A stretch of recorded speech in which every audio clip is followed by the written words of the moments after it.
Hey there, you guys.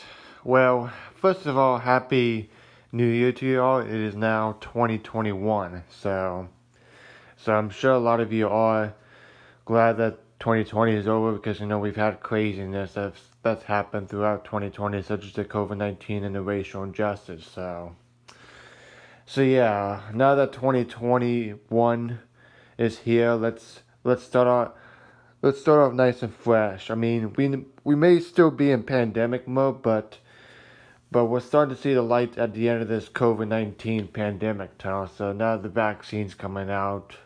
Hopefully we'll get out of this pandemic soon enough. But it is going to take a while before enough people get the vaccine where things will be fully reopened. So they say that it's likely by the end of spring or the beginning of summer things will be back to normal when enough people get it. Hopefully, so yeah.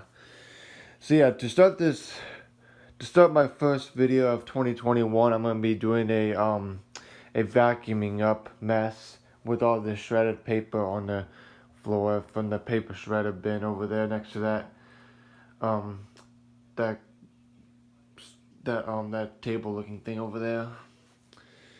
But yeah, I'm gonna be using this Dirt Devil Dash, which I know I haven't used this vacuum in my videos for over a year, so I still have this. It's just I haven't been using it as much lately. But yeah, I'm still using it every now and then. I still like it. So even though it may not be a high quality vacuum like my Shark and Ricard, but I still like it. So yeah, I'm gonna be using that vacuum in this video, and I will set this on the tripod and go over slowly so you can see how well this thing picks up and watch the paper spin around in the dirt bin. So yeah, I'm gonna point this down just a little bit. There we go. So yeah, so I hope you guys enjoyed this. Ugh. So yeah, so here we go.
So move this camera. I'm sure you guys get a better view.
So I hope you guys enjoyed this video. So I hope you guys enjoyed this little vacuuming video. You know, my first vacuum video of 2021. So yeah, look at all that dirt picked up, all the paper and other dirt that picked up. So yeah, I hope you guys enjoyed this video. Happy New Year to y'all. So keep you guys posted soon. So please hit like, comment, and subscribe, and stay tuned for more videos coming up soon. So take care, y'all.